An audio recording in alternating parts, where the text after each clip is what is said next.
안녕하세요. 2년 반 기간 동안 연애하다 결혼 준비를 막 시작한 남자친구와 얼마 전 파혼을 했습니다.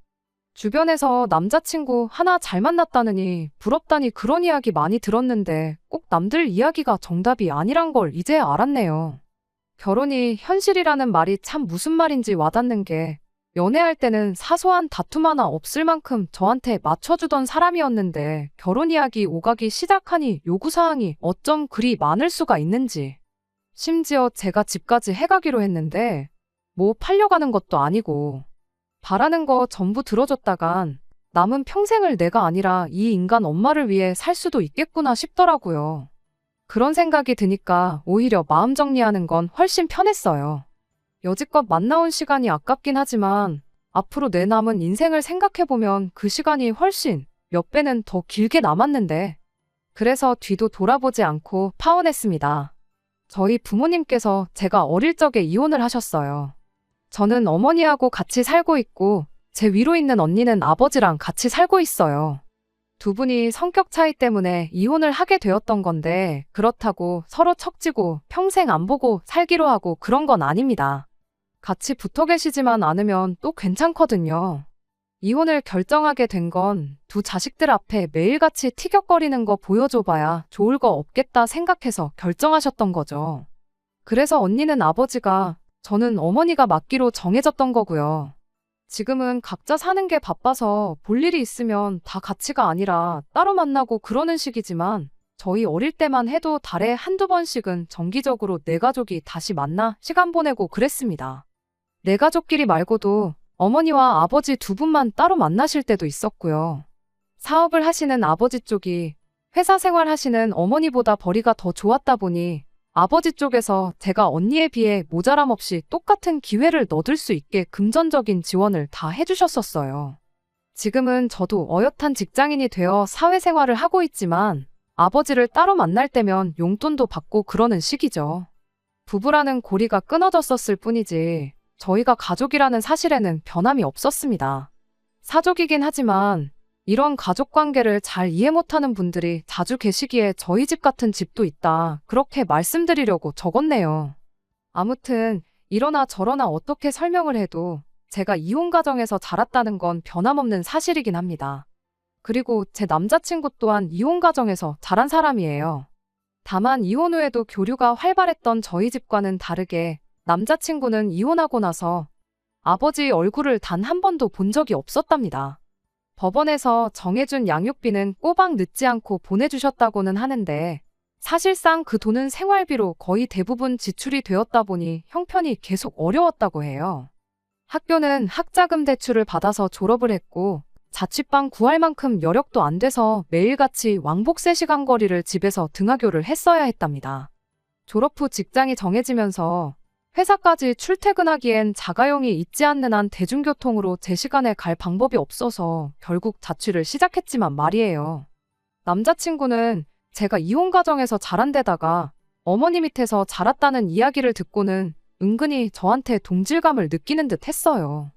하지만 말씀드렸다시피 저는 남부러울 것 없이 아무 어려움 없이 자랐거든요. 하지만 그렇다고 해서 우리 집은 좀 다르다. 너가 동질감을 느낄 만큼 힘들게 살았던 적 없다 하고 해명을 할 필요는 없었고 굳이 그걸 밝혔다간 남자친구한테 나름대로 상처를 주는 일이지 않을까 싶기도 해서 따로 저희 집 상황에 대해서 이야기를 하지는 않았습니다. 아무튼 그렇게 남자친구와 2년 반의 연애 끝에 두 사람 사이에 결혼 이야기가 오가기 시작했어요. 사람이 워낙에 괜찮은 사람이었다 보니 청혼에 응하긴 했지만 그때 당시에 나름 고민도 많이 되었던 게 바로 경제적인 부분이었습니다. 그때 제가 모아놓은 돈이 4천만 원밖에 없었거든요. 제 나이치고 잘 모은 편은 아니란 건 저도 알고 있어요. 하지만 저도 저지만 남자친구는 저보다 더 없을 수도 있겠다는 생각을 했었어요. 집이 어렵고 학자금 대출을 받아서 학교를 다녔고 그런 이야기를 들었어서 그랬나 무조건 저보다는 상황이 안 좋을 거라 생각했죠. 그래도 설마 모아놓은 돈이 한 푼도 없지는 않겠지 그런 생각이 들 때도 있었습니다. 혼자 고민해서 뭐 답이 나오는 것도 아닌데 결혼하기로 한 만큼 충분히 물어봐도 신뢰가 되지 않는다고 생각해서 결국 남자친구한테 단도직입적으로 이야기를 했어요. 그런데 의외로 남자친구가 제 생각보다 훨씬 더 많은 돈을 모아놓은 상황이었어요. 제가 괜히 색안경을 끼고 안 좋은 생각을 했나 싶고 부끄럽기까지 했습니다. 남자친구가 모아놓은 돈이 1억이 넘었거든요. 1억하고 몇백만 원 수준이긴 했지만 내가 모아놓은 만큼이나 모아놓았을까 생각했는데 그 2배가 넘으니 할 말이 다 없었죠. 액수를 떠나서 그 어려운 상황에 아낄 거 아끼고 욕심도 절제해가며 그 돈을 모았다는 사실이 참 대단하기도 했어요. 진짜 좋은 사람 만나서 결혼하는구나. 그때까지만 해도 그런 생각을 갖고 있었습니다. 그렇게 1억 4천이라는 결혼 자금을 가지고 결혼 준비를 시작했어요. 다만 현실적으로 생각했을 때 그 돈이 결혼하고도 남을 만큼 넉넉한 액수가 아니란 건 알았기에 결국엔 제가 아버지의 도움을 받기로 했습니다. 사실 남자친구가 1억이나 모아놓았다 보니 저도 못해도 반반은 해야 하지 않겠나 싶어 아버지께 손을 벌린 거였는데 아버지께서 원래 저랑 언니 결혼할 때 예전부터 아파트 하나씩은 해줄 계획이셨다는 사실을 말해주셨어요. 그렇게 경기도 북부에 위치한 시세 3억 정도 하는 아파트를 받게 되었습니다. 아버지께서 사업을 하시다 보니 경제적으로 넉넉한 편이긴 하셨지만 예산이 무한한 건 아니었을 테니 서울에 아파트 받는 건 꿈도 못 꿀 일이라 생각했어요. 그래도 저 위치 정도면 저도 그렇고 남자친구도 그렇고 출퇴근하는데 아무 문제도 없고 향후 투자 가치도 제법 있어 보였고 거래도 활발한 곳이라 나중에 정리할 때도 분명히 메리트가 있을 거라는 생각이었습니다. 하지만 막상 집이 그렇게 생기고 나니 또 다른 고민이 하나 생겼어요. 남자친구가 제가 이혼 가정에서 자랐다는 이유로 동질감을 느끼고 있었다 보니 아버지 얼굴도 모르고 지낸다는 남자친구에게 아직 우리 가족은 교류가 활발하다는 이야기를 꺼내는 게 쉽지가 않아서 그동안 따로 말을 안 해주고 있었거든요. 갑자기 아파트가 땅에서 솟아났다고 말하기도 그렇고 그렇다고 아버지가 해주신 집을 가지고 어머니가 해주셨다고 말하기도 모한 상황이었으니까요.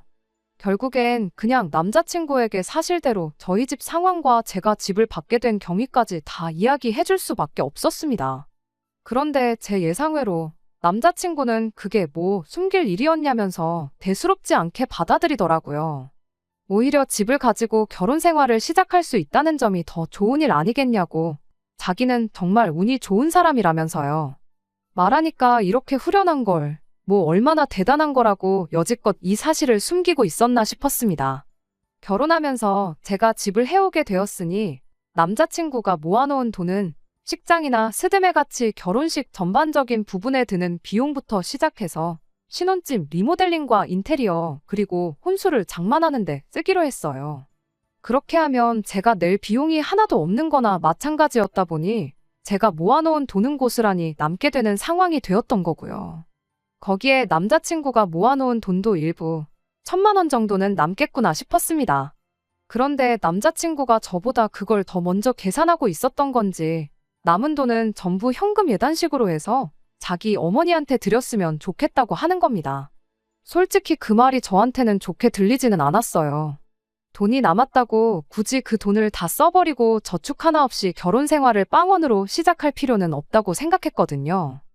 말씀드렸다시피 집 위치도 단점은 최대한 생각 안 하고 좋은 점만 보고 이래저래 타협을 한 거지. 돈은 돈대로 아꼈다가 빨리 더 좋은 위치로 이사 나가는 게 가장 이상적인 계획이 아닐까 싶었고 굳이 그 돈을 남자친구 어머니한테 드리겠다는 것도 솔직히 마음에 들지는 않았어요. 이런 일의 원칙을 따지는 것도 우습지만 상식적으로 돈을 돌려드리면 집을 해주신 저희 아버지한테 돌려드리는 게 맞는 거 아닌가 싶기도 했죠. 물론 저희 아버지가 돌려드리겠다고 해서 그 돈을 받아가실 분은 아니지만 말이에요. 그래서 이번엔 혼자서 고민하지 않고 그 자리에서 곧바로 그건 아닌 것 같다고 솔직하게 제 생각을 말했어요. 애초에 우리 돈이 남는 건 저희 아버지가 집을 해주신 덕분이지 않냐고요. 그랬더니 남자친구가 제가 정확하게 말했다고 하면서 바로 그게 문제라고 하는 겁니다. 집을 해주신 덕분에 자기가 기우는 결혼을 하게 되었는데 자기가 앞으로 저희 부모님 눈치를 보면서 살게 되겠지 않냐고 하는 거예요. 말인즉슨 기우는 결혼을 한 만큼 처가 눈치를 보면서 살게 될 텐데 두 분 다 재혼은 안 하신 상황이지만 어쨌든 엄마 쪽도 따로 있고 아빠 쪽도 따로 있는데 제가 또 가족들과 워낙에 가깝게 지내고 있기까지 하니까 자기가 친정을 챙길 일이 있으면 2번씩 챙겨야 한다는 거예요. 명절에 친정을 방문한다고 쳐도 저희 집 따로, 아버지 집 따로 가야 하고, 어버이날도 용돈 같은 걸 드려야 하는 명절도 뭐가 되었든 간에 부모님을 챙기는 일이 있으면 자기는 앞으로 무조건 2배씩 해야 되는 거 아니겠냐대요. 그런데 그런 자기에 비해 저는 앞으로 우리 엄마 한 사람만 챙기면 되는 거 아니냐고, 자기는 챙길 집이 2집인데 저는 한 집이지 않냐? 너가 봐도 이건 불공평하지 않냐고 우기는 겁니다. 그러니 결혼 준비하고 남은 돈은 자기 어머니한테 현금의 단식으로 전부 드려도 그게 아까운 게 아니라는 거예요. 자기는 돈이 2집으로 나가야 하니 2배로 들 테고, 저는 시어머니 한 분한테만 잘하면 되는 거니 결혼 전에 그 정도는 해도 된다는 논리잖아요. 듣다 보니 어이가 없어서 애초에 대리효도 같은 거 바라지도 않고 바란 적도 없다고, 각자 부모님은 여태 하던 대로 각자가 알아서 챙기면 되는 거 아니냐고 했습니다. 그렇게 하면 내가 2배로 효도해야 하고 당신은 당신 어머니 한 분한테만 하면 되는 거지 않냐고. 그럼 이제 나한테 더 불공평해진 상황이지 않냐고요. 그리고 그 논리대로라면 지금 남아있는 이 돈은 어머님한테 드릴 게 아니라 우리 부모님께 절반씩 나눠서 드려야 되는 게 맞지 않냐고 따졌죠. 애초에 나는 그럴 생각 없다고, 그냥 남은 돈은 남은 대로 우리 미래를 위해 저축하는 게 어떻겠냐고 그렇게 한마디 했어요. 그때는 솔직히 남자친구가 어떻게든 이 결혼에서 이득을 취해보려고 하는 거라는 생각은 하지 않았습니다. 단지 이제 진짜 혼자가 되시는 어머니 걱정 때문에 꺼낸 소리라고 생각했어요. 저희 어머니도 혼자 되시는 건 마찬가지긴 하지만 딸인 저와 아들인 남자친구가 각자 어머니를 대하는 마음가짐이 다를 수도 있다고 생각해서 그냥 넘어갔습니다. 그런데 본심이 그게 맞았던 겁니다. 남자친구는 어떻게든 결혼 전에 어머니한테 큰 효도를 해주고 싶었나 봐요. 처음엔 자기 돈이 아니라 내 돈으로 어떻게 해보려다가 안 되니 이젠 자기 돈을 직접 주려고 안간힘을 쓰더라고요. 난데없이 또 곰곰이 생각해보니 우리 결혼이 불공평한 것 같다고 말을 꺼내는 겁니다. 이번엔 또 뭐가 불공평해서 그러는 거냐고 물으니 결혼 비용을 왜 자기만 내느냐고 하면서 공평하게 반반 결혼을 하자고 하더라고요. 내가 3억 집을 해오는 건데 무슨 반반 결혼을 하자고 하는 거냐고. 계산해보면 내가 아니라 당신이 2억 5천은 더 해와야 하는 거 모르느냐 따졌더니 남자친구가 따지고 보면 장인어른이 엄밀히 말하면 이혼하셨으니까 서류상으로는 가족은 아니지 않냐는 말도 안 되는 소리를 하는 거예요. 아버지가 해주시는 게 아니라 저희 어머니가 해주시는 거면 자기가 이런 말도 안 꺼냈을 거라면서 말이죠. 저희 아버지가 저한테 집을 해준 가장 큰 이유는 우리 둘이서 결혼을 하기로 했기 때문에 해주시는 거 아니겠냐고. 사실상 자기가 저랑 결혼을 안 했으면 그 집이 저한테 생길 이유도 없던 거나 마찬가지 아니겠냐고. 그러니까 그 집은 저희 아버지가 저를 위해서가 아니라 우리 둘을 위해서 해주시는 걸로 봐도 무방하다고, 그러니 그 집에 자기 지분도 있는 거나 마찬가지라는 말도 안 되는 논리를 펼치기 시작했어요. 그러니 반반 결혼을 해서 결혼식 비용부터 신혼집 인테리어 비용의 살림살이들은 우리가 똑같이 반반 나눠서 하고, 그리고 나서 남은 돈은 결혼 전에 모아놓은 재산이니 결혼하기 전에 각자 알아서 쓰고 싶은데 쓰면 된다는 거예요. 그러니까 자기는 꼭 자기 어머니한테 돈을 드려야겠다고 우기는 겁니다. 제가 열받아서 그럼 아버지한테 해주시기로 한 집은 안 해주셔도 된다고 연락드리겠다고 했습니다. 그리고 엄마한테 말해서 6천 받아올 테니 깔끔하게 반반 결혼하자고 했죠. 그랬더니 저보고 이기적이라고 하면서 적반하장으로 화를 내는 거 아니겠어요? 다른 며느리들은 말하지 않아도 알아서 준비해오는 예단을 어떻게든 안 해오려고 하고 있는 너 잘못인데, 집을 무기로 제가 갑질을 한다고 하면서 그렇게 안 받는데 저보고 너무하다고 하더라고요. 누가 하고 싶은 말을 하고 있는지, 언제부터 그렇게 어머니 챙겼다고 그러냐고 한마디 따졌죠. 학자금 갚고 월세 내고 혼자 살면서 여태 돈 모아놓은 거 대충 계산만 해봐도 이날이 때껏 당신이 어머니한테 생활비 한 번 제대로 안 드렸던 거 계산 딱 나온다고. 왜 여지껏 돈 한 푼 드린 적 없었으면서 결혼할 때 되니까 이제 와서 내 돈을 드리면서까지 효자 노릇을 하려는 거냐 따졌더니 누가 네 돈 달랬냐고, 내가 모아놓은 돈 드린다고 했지 않냐면서 더더욱 얼굴에 철판 깔고 뻔뻔하게 나오더라고요. 저희 아버지가 해준 집을 절반은 자기 집이라고 우기고 자기가 모은 돈 어머니 드리겠다는 건데 뭐가 다르냐고 따지니 너는 어떻게 된 며느리가 시댁 챙길 생각은 안 하고 친정만 생각하냐고 하면서 며느리 될 자격이 없다고 하는 겁니다. 그렇게 친정만 챙기니 고부간의 갈등이 생기는 거라고, 순탄한 결혼 생활 하려면 해야 할 건 해야 하는 거라고 열변을 토하면서요.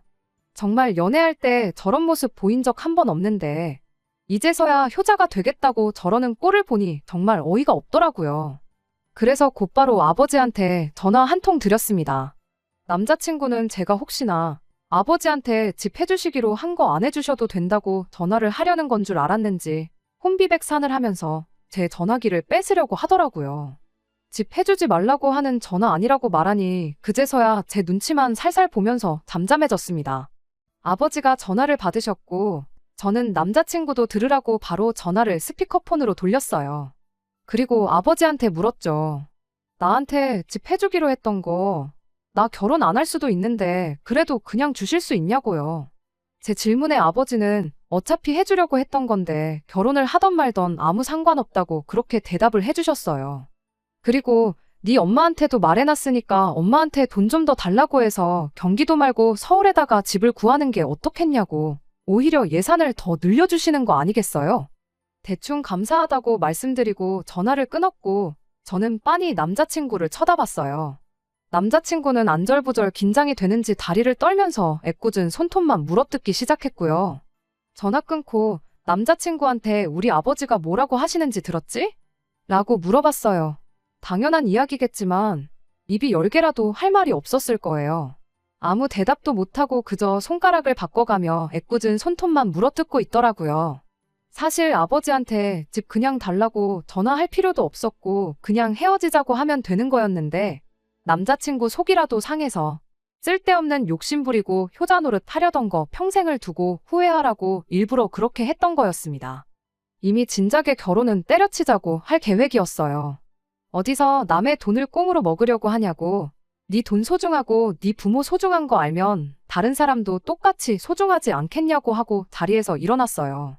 마지막으로 남자친구한테 결혼은 그냥 없던 일로 할 테니 그렇게 알고 그렇게 어머니가 소중하면 지금부터 정신 차리고 네 돈으로 효도 실컷 해드리라고 했습니다. 저는 남자친구가 저에게 좋은 남편이 되어줄 거라 믿었고 저 또한 좋은 아내가 되려고 했어요. 당연히 거기에는 남자친구가 좋은 사위가 되는 것도 포함되고 제가 좋은 며느리가 되는 것도 포함이었습니다. 결혼할 때 돈 얼마 더 해왔다고 해서 누구 집은 신경도 안 쓰고 박대하고 누구 집은 눈치 보면서 잘해야 하고 그럴 필요 없는 거잖아요. 결혼이 두 사람이 만나 두 집안이 하나가 되는 거지. 돈 덜 있는 집이 돈 더 있는 집의 밑으로 들어가서 가불관계가 되는 게 아니니까요. 가만히나 있었으면 제가 알아서 며느리 도리하면서 효도했었을 거예요. 당장 결혼 준비하면서 남은 돈 5천만 원이 아니라 그 이상을 해드렸을 겁니다. 뭐 제가 하려던 며느리돌이가 그 자식 성에나 찼을런지는 모르는 일이지만 말입니다. 그렇게 생각하니 더 질질 끌지 않고 단칼에 파혼해버린 게 참 후련하고 잘한 일이라는 생각이 드네요. 파혼하고 돌아온 날 어머니께서도 아직 어머니도 아버지도 현역이시고 제 나이도 한참 때인데 새로운 사람 찾는 게 뭐가 어렵겠냐고 위로해 주시더라고요. 사실 위로받을 일도 아니지요. 거머리 거지 같은 자식을 미리 알고 떼어냈으니 오히려 축하할 일에 가깝지 않겠나요? 한동안은 새로운 사람 만나고 싶은 마음도 안 들 것 같아요. 부모님 지원 없이 제 혼자 힘으로 독립할 준비가 되었을 때 그때쯤 돼서 우리들 힘으로만 같이 고생하고 동고동락하면서 서로의 등을 지켜줄 수 있는 그런 사람을 찾아보려고 합니다. 다른 건 몰라도 헤어진 남자친구한테는 한마디 해주고 싶네요. 어디 가서 자기 어머니한테 대신 효도해줄 사람 찾지 말고 남의 집 재산에 숟가락 얹어서 거저먹을 생각도 하지 말고 스스로 효도하는 그런 사람이 되라고 말이에요. 두 번째 사연입니다. 안녕하세요. 인연을 채우지 못하고 이혼을 하게 된 30대 초반의 여성입니다. 이 사연을 말씀드리기까지 많은 용기가 필요했어요. 아는 사람한테 이야기하자니 너무 부끄러워서 이렇게 익명으로 사연을 적어봅니다. 남편과 저는 같은 건물에서 일하면서 알게 되었습니다. 저는 2층에 위치한 학원에서 수학을 가르치고 있었고 남편은 바로 위층 보험사무실에서 팀장으로 일하고 있었습니다. 접점이 없어 보이지만 그래도 1년 넘게 오며 가며 얼굴을 마주하게 되니 어느샌가 서로 누가 먼저랄 것 없이 안녕하시냐는 짧은 대화는 나누게 되더라고요. 그러다 남편이 하루는 언제 한번 점심이라고 같이 먹었으면 좋겠다고 물었습니다. 저는 솔직히 보험을 권하려고 그러는 건가 싶어서 거절하려고 했지만 제가 원래 싫다 소리를 잘 못하는 성격이거든요. 자의반 타의반으로 주말에 만나 점심도 먹고 차도 한 잔 마시게 되었는데 보험의 비읍자도 안 꺼내더라고요. 그러더니 오래전부터 저한테 관심이 있었다면서 정식으로 만나보고 싶다고 했습니다. 남편의 솔직한 말에 마음의 문을 열게 되었고 그날을 계기로 저희는 연인이 되었어요. 그렇게 연애를 시작한 지 1년이 조금 넘었을 무렵 남편이 청혼까지 해왔습니다. 결혼 이야기가 오가면서 양가 어른들도 뵙게 되었어요. 시아버지께서는 서울 근교의 대학 강단에 서시는 대학 교수로 사회적 명망이 있으신 분이셨습니다. 엄청 오래전 일이지만 방송에도 몇 번 나오셨을 정도예요. 비록 결혼식을 올리기 전까지 자주 뵙지는 못했지만 그래도 찾아뵐 때면 항상 저를 웃는 얼굴로 대해주셨고 말씀도 젠틀하게 하셔서 정말 멋진 인품을 가지셨다고 생각했어요. 그리고 아들은 아빠 닮는다잖아요. 제 남편도 언젠간 저렇게 나이가 들어갈 거라고 생각하니 더욱더 결혼에 대한 확신을 갖게 되었습니다. 혼수나 예단 같은 건 시댁이나 저희 집이나 남들 눈에 부끄럽지 않을 정도로만 하자는데 동의했습니다. 하지만 역시 신혼살림을 할 집이 문제였어요. 시부모님께서는 한 2년만 같이 살자고 하셨습니다. 저에게 가풍도 익히고 한가족으로서 정도 붙이면 좋지 않겠냐고 하시면서 말이지요. 대신 2년 후에 저희가 독립을 하고 싶다고 하면 그땐 집을 사주신다고 하셨습니다. 솔직히 이때는 시아버지의 실체도 몰랐고 여러모로 손해는 아닌 것 같아서 좋다고 했습니다. 공짜에 눈이 멀어 제 팔자 스스로 꼬았다고 비난하셔도 어쩔 수 없지만 그때는 정말 이런 시부모님이라면 10년도 모실 수도 있겠다 싶을 정도로 인자하고 좋은 모습만 보여주셨고 약속도 지켜주실 거라고 믿었거든요. 하지만 열길 물속은 알아도 한길 사람 속은 모른다더니 결혼하고 나니까 그전에는 보이지 않았던 것들이 눈에 들어오기 시작했습니다. 시아버지는 제 예상과는 전혀 다른 분이셨습니다. 정말 첫 인상이 와장창 깨질 정도로 말이에요. 꿈에도 상상하지 못했던 사건들이 너무나 많이 일어났습니다. 무엇보다도 술을 너무 좋아하셔서 매일같이 늘 술을 드시고 오셨습니다. 과음으로 인사불성이 돼서 귀가하시는 시아버지께서는 만취한 날이면 꼭 속옷만 입으시곤 소파에 누워서 주무셨습니다. 시어머니가 저희도 있으니 추태 부리지 말라고 어르고 달래면 방으로 들어가시는 수순이었어요. 때로는 새벽 한 5시쯤이 되면 일어나서는 곤히 잘 자는 가족들을 다 깨워서 약수터에 가자고 하셨습니다. 한 사람이라도 안 가겠다고 하면 일찍 일어나는 새가 벌레를 잡는다부터 시작해서 일장연설을 늘어놓으셨고요. 같이 살기 시작한 지 한 반년쯤 됐던 날이에요. 새벽 2시 반쯤이었는데 시어머니가 남편을 조용히 깨우시더라고요. 저도 덩달아 잠에서 깼지만 왠지 시어머니가 남편만 조용히 불러내시기에 눈을 감고 자는 척을 하고 있었어요. 나중에 알고 보니까 시아버지가 대학 근처에서 술을 과하게 드시곤 길에서 쓰러져 잠들어 계셨답니다. 그걸 우연히 시아버지 수업을 듣는 학생이 발견해서 시아버지 핸드폰으로 시어머니께 연락을 해온 거였어요. 남편이 운전하는 차를 타고 시어머니가 파출소로 옮겨지신 시아버지를 모셔왔고요. 행여 학교에 소문이라도 나면 큰일 난다며 시어머니가 연락 준 학생에게 돈을 챙겨줬다고 하셨습니다. 너무 부끄럽고 남사스러운 일이지만 그렇게라도 학생 입을 다물게 하려고 그러셨다더군요. 나중에 남편에게 그 이야기를 듣고는 시부모님 두 분 모두께 너무나 실망을 했습니다. 그런 일이 있었음에도 불구하고 시아버지의 음주는 점점 더 심해져만 가는 눈치였습니다. 그러자 결국 하루는 시어머니께서 며느리도 같이 사는데 남사스럽다고 채통 좀 지키라며 시아버지께 소리를 지르셨습니다. 같이 사는 동안 시어머니가 시아버지께 이런저런 잔소리를 하시는 건 봤어도 큰 소리를 내시는 건 본 적이 없었기에 저나 남편이나 깜짝 놀랐습니다. 시아버지께서도 처음엔 당황하신 듯 하더니 이내 TV 옆에 있던 수석을 집어드셔서는 것을 테이블에 집어 던지셨습니다. 시어머니더러 마누라가 남편을 무시하니 술을 안 마실 수가 있냐면서요. 테이블 유리가 다 깨지면서 집안은 순식간에 난장판이 되었고요. 소리가 어찌나 컸는지 아랫집에서 무슨 일 있냐고 인터폰을 해올 정도였으니까요. 태어나서 한 번도 이런 상황을 직접 겪어본 적 없었던 저는 말 그대로 심장이 터지는 줄 알았습니다. 시아버지께서 저에게 배우라고 한 가풍이 이런 건가 어이가 없었네요. 시어머니는 주저앉아서 당신 팔자를 한탄하시면서 우시고 저는 그런 시어머니를 달래며 집을 치워야만 했습니다. 시아버지는 욕을 하며 집 밖으로 나가셨고 걱정이 된다며 남편은 시아버지 뒤를 따라 나갔고요. 놀라운 건 이런 대소동이 있었지만 그 다음날 가족 중 누구 하나 먼저 이 일을 입에 담는 사람이 없었다는 거예요. 사실 무엇보다도 시어머니와 저희 부부를 답답하게 한 건 시아버지는 다음 날이 되면 아무 일도 없었다는 듯이 행동을 하신다는 점이었습니다. 처음에는 어찌나 태연하게 연기를 하시는지 정말 기억을 못 하시나 기억력에 문제가 있으신 건 아닌가 싶더라고요. 결국 한 1년쯤 지났을 때 저는 남편에게 우리 제발 나가 살면 안 되냐고 물었습니다. 아프신 시아버지 병수발을 할 자신이 없다고 솔직하게 털어놓으면서 말이에요. 그러자 남편은 현실적으로 우리 둘이 맞벌이를 해서 언제 집을 살 수 있겠냐며 1년만 더 버티자고 그러더라고요. 저도 그 말에 딱히 반박을 할 수가 없어서 알겠다고 했습니다. 그리고 그때부터 마음속으로 하루하루를 새고 있었네요. 그리고 얼마 뒤 평소처럼 시아버지는 귀가하시기 전이었고 꾸벅꾸벅 졸고 계신 시어머니께 먼저 들어가 주무시라고 했어요. 그리고는 남편과 제가 거실에서 시아버지를 기다리고 있었고요. 그런데 2시쯤 남편 핸드폰으로 전화가 걸려왔어요. 받아보니 경찰서더라고요. 시아버지께서 엉뚱한 동네에 있는 포장마차까지 가셔가지곤 술에 취해 행패를 부리셨다고 하더군요.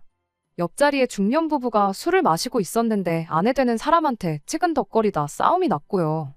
결국 신고를 받고 지구대 경찰관이 나왔는데 그 경찰관한테 욕설을 퍼부으셨답니다.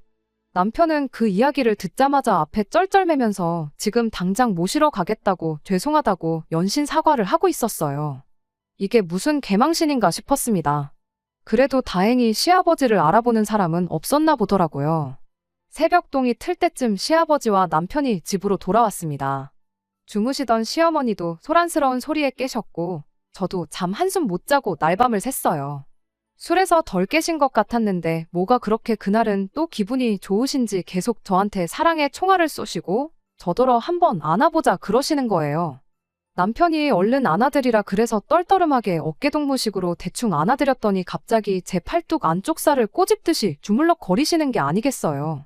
저는 어색하게 웃으며 팔을 빼냈습니다. 그러자 또 어딜 가려고 그러냐며 제 손목을 잡아 끄시더니 제 팔뚝살을 또 만지려고 하시는 거예요. 그 순간 더는 아니다 싶어서 제가 시아버지께 왜 자꾸 만지시냐고 아프다고 그러면서 정색을 했습니다. 그제서야 시어머니도 왜 당신을 두고 며느리를 귀찮게 하냐며 억지로 시아버지를 모시고 안방으로 가시더라고요. 제가 남편에게 너무 기분 나쁘다고 이건 시아버지 술 깨시면 한번 짚고 넘어갈 문제인 것 같다고 그랬습니다. 그러자 남편은 대수롭지 않다는 듯 왜 일을 크게 만들려고 그러냐며 시아버지가 며느리 예뻐하는 것도 기분이 나쁘냐고 비아냥거리더라고요. 그리고 남편이 이 이야기를 시어머니께도 전달을 했는지 이튿날 회사에 있는데 시어머니께 전화가 걸려왔습니다. 당신들이 딸이 없어서 시아버지가 저를 딸처럼 생각해서 그러는 거니까 너무 기분 나쁘게 받아들이지 말라고요. 하지만 저는 솔직히 시아버지와 며느리 관계를 떠나서 기분이 너무 찝찝했습니다. 하지만 제가 남편과 이혼을 결심하게 된 결정적인 이유는 따로 있습니다. 시아버지의 음주가 결국 저희 부부의 발목을 잡았어요. 10시 정도로 약간 늦은 시간이었지만 음식물 쓰레기를 버리고 자야겠다 싶어서 아파트 1층으로 내려가는데 어디선가 쿵소리가 나더라고요. 놀라서 뛰어나가 보니 세상에 시아버지 차가 아파트 화단에 처박히듯 올라타 나무를 받은 것 같더라고요. 제가 시아버지께 괜찮으시냐고 물어보려는 순간 술 냄새가 진동을 하는 걸 한 번에 알 수 있었습니다. 시아버지께 술 드시고 운전하신 거냐고 그러니 그건 저더러 알바 없다면서 저한테 앞이 찌그러진 차에 타라고 하시더라고요. 제가 왜 그러시냐고 다치신 데는 없냐고 얼른 구급차라도 불러야 하는 거 아니냐고 하니까 됐고 운전을 제가 했다고 하라더군요. 제가 그게 무슨 말도 안 되는 소리냐고 아주 난색을 표했습니다. 그러자 시아버지께서는 내가 대학교에서 잘리면 니들 집은 어떻게 사주겠냐며 어차피 이래봤자 저한테 크게 피해갈 일도 없으니 누가 묻거든 제가 이런 사고를 냈다고 하라셨습니다. 몇몇 이웃들이 무슨 일인가 싶어 밖으로 나왔고 저와 시아버지는 그 몇 안 되는 군중 사이에서 실랑이를 하고 있었습니다. 그때 음식물 쓰레기 버린 제가 안 들어와서 그런지 남편이 따라 나왔더라고요. 저는 그런 남편을 붙들고 방금 시아버지가 하신 말씀을 이야기하며 당신이 빨리 아버님 설득 좀 해보라고 했습니다. 그런데 오히려 남편은 아버님 말씀이 틀린 것도 아니랍니다. 어차피 다친 사람도 없으니 그냥 제가 운전하다 실수했다고 하라는 거예요. 제가 음주운전을 하고 집에 오신 건 범죄라고 절대 협조해드릴 수 없다고 했어요. 그러자 남편은 네가 학원 선생이지 무슨 성인군자냐며 그럼 너는 시아버지가 면허 취소라도 되는 걸 바라는 거냐고 묻더라고요.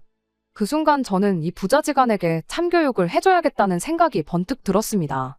그래서 경찰을 불렀습니다. 제가 경찰을 불렀다고 하자 시아버지가 이게 무슨 배워먹지 못한 짓거리냐며 얼른 다시 전화해서 못 오게 하라시더군요.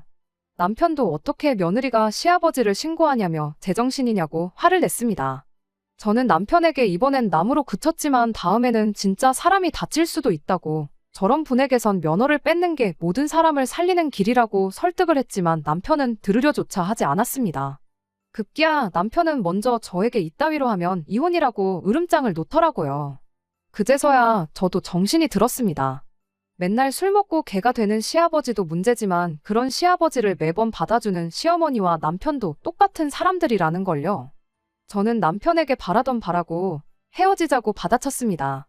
막말로 애도 없는데 헤어지지 못할 이유가 없었으니까요. 저는 당황한 부자를 그렇게 두고 집으로 올라와 급한 대로 제 짐을 챙겨서 나왔습니다.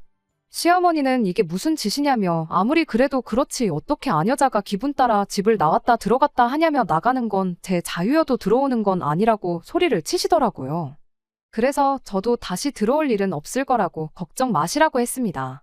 결국 시아버지는 혈중 알코올 농도가 면허 취소 수준으로 나온 데다 블랙박스에 음주운전을 한 기록까지 다 녹화가 되어 있어 결국 면허 취소에 벌금형까지 내려졌습니다. 남편은 그제서야 자기가 잘못 생각했다는 걸 알았는지 저에게 다시 한 번만 이해해달라며 싹싹 빌었지만 저는 소송을 불사해서라도 이혼할 거라고 말해줬어요. 그리고 질질 끌면 시아버지 이야기까지 다 떠벌리겠다고요. 그러자 남편도 더는 제 마음을 돌릴 수 없겠다 싶었는지 이혼에 동의해주겠다 했습니다. 대신 시아버지가 돌아가시면 다시 같이 살자는데 이건 뭐 미친 소리나 마찬가지죠. 그렇게 며칠 전 저와 남편은 마지막으로 협의 이혼을 했다는 신고서를 내고 깔끔하게 남남이 되었습니다. 이제 당분간은 술 먹는 사람은 상종도 하기 싫으네요. 시아버지는 면허 취소와 지난번 술에 취해 길에서 발견된 일까지 학교 안에 소문이 나면서 결국 강단에서 물러나셨다고 하더군요.